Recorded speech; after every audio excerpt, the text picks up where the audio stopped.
Good morning everyone. Today in this video we will fight against the atmos character of our world around us, as we always do on this channel.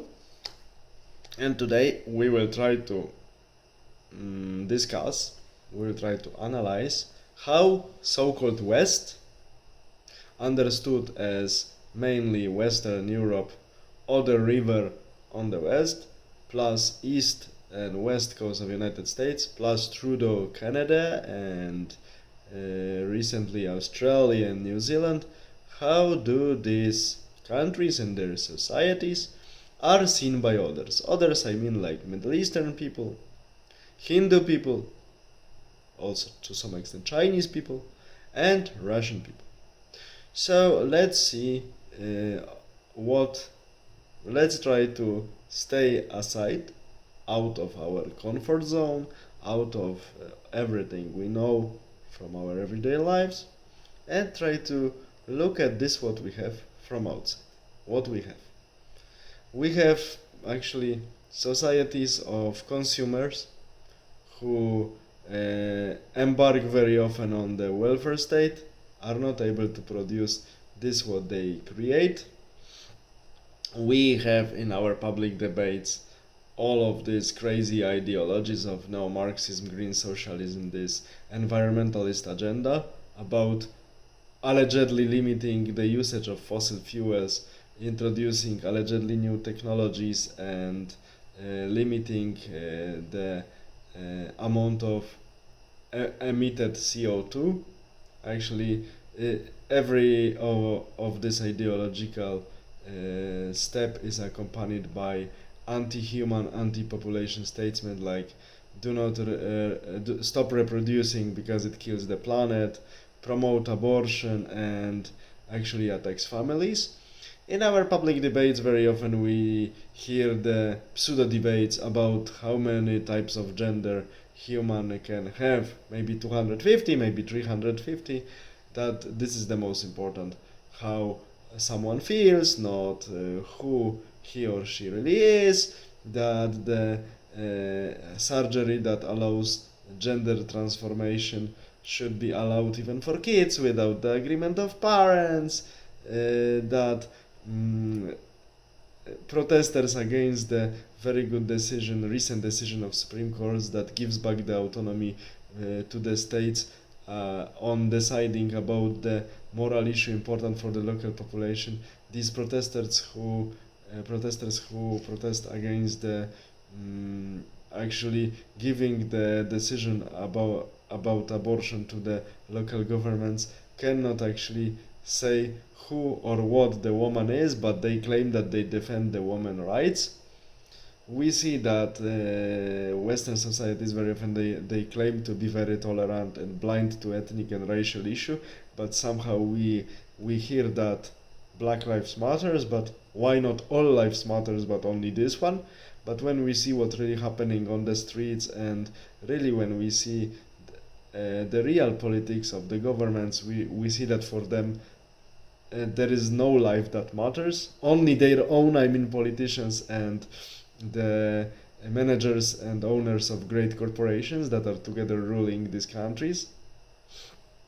And we see also that there are people who can oppose it, and we should praise them for this, like recently killed Prime Minister of Japan Shinzo Abe, who when he was a Prime Minister in 2016 he withdrew all financial support from the budget public money of Japanese taxpayers to all of these gender studies at the universities, and focused on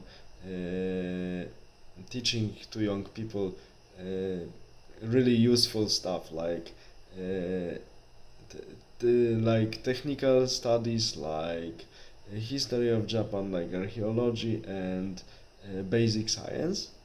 So this is a really good move because no one asks, especially Western societies, if someone wants to have such ideological nonsense of neo-Marxist green socialism being financed from our own pockets, but it is, and it makes our young people stupid and more vulnerable to further ideological brainwashing, and also this anti-family politics.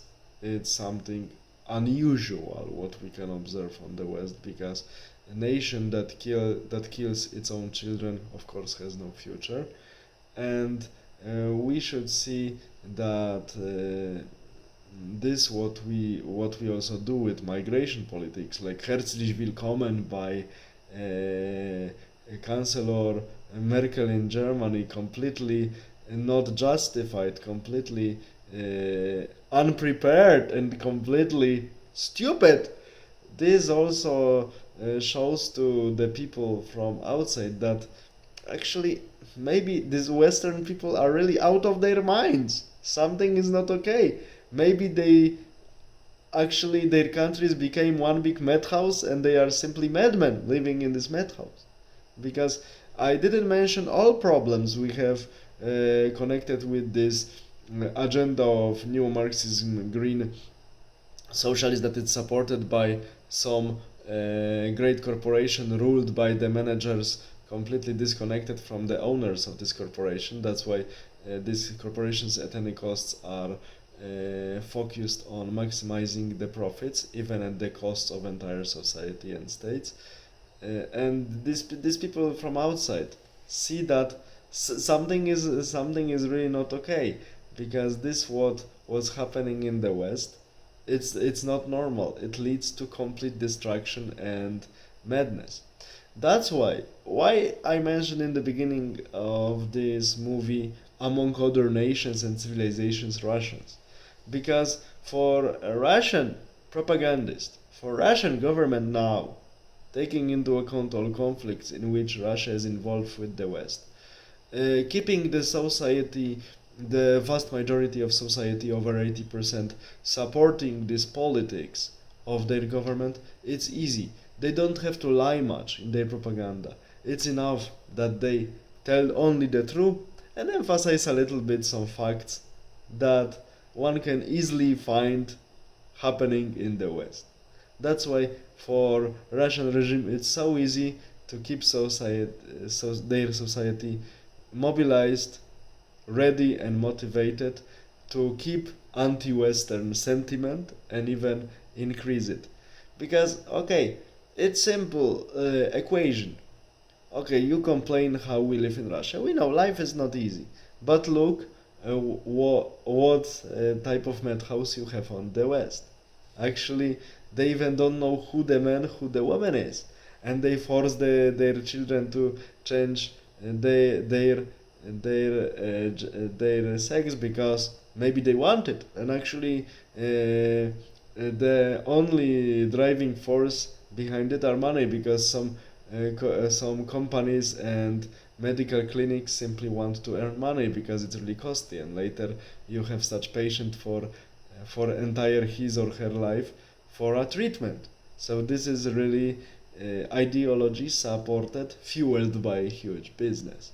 So and also with abortion and other things, like this green so-called green agenda, that it's not so eco-friendly as in contrast to this how it is presented. There is a huge business behind it, of course run by the management of a great corporation who has only few years of term and want to increase the benefits of the corporation at any cost, as much as possible. So they used to it to brainwash the society, the green socialist neo-Marxist agenda. So we also see that it's not important in the Western societies now among the candidates for the government position if they are competent or not. It's important if they are from so-called minorities, ethnic minorities, sexual minorities, other minorities, not even non-existing, but maybe existing only in ideological theory. So these examples shows us that people from the other civilizations see the West, currently the West, as madhouse. Please take a look what China and Russia did many years ago. They simply introduced legislation against the spread of the gender ideology. especially Russia, due to its problems, but not only, try to introduce the legislation protecting the nuclear family, that is the smallest functional element, one should say cell, of the organism that is a society. Anti-gender legislation one can find also in China. Of course, Middle East and India I will not mention because it's obvious. These societies are not even able to think about swallowing this crap. So we see that there are some, I would say, sane moves around the world, but Western countries, the regions I mentioned in the beginning of this movie, seem to ignore the residual sane mind around them, and they just simply follow the ideological madhouse, simply being at the edge of the cliff, and it's enough to push them a little bit to fall down from the cliff. And this is how the Western, so-called Western civilization nowadays, it's seen from outside. Madmen who are at the edge of the cliff, and it's enough to push them a little bit to make them fall down. And what will happen?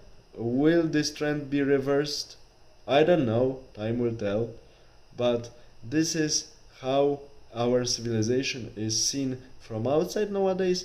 That's why this moral superiority that many Western nations claim over other nations, that maybe Europe especially should teach other nations how to treat women, but they don't know who is the women, how they should treat children, but they don't know if the children are boy or girl, and how they should treat their citizens, but they force their citizens to pay for nonsense and accept many things they do not want because of the ideological and business purposes. So maybe we shouldn't pretend, as our pseudo elites, business political elites of the Western world, shouldn't pretend moral superiority over others. Maybe most likely, as always, we should look at our garden, clean it up, and with good example of society and state that works well, actually show it to the others and try to interact with them, and by good example try to influence them and make them follow us, not by the way I mentioned before, because it sounds silly and stupid and unhealthy and hilarious. All the best, have a nice day, bye.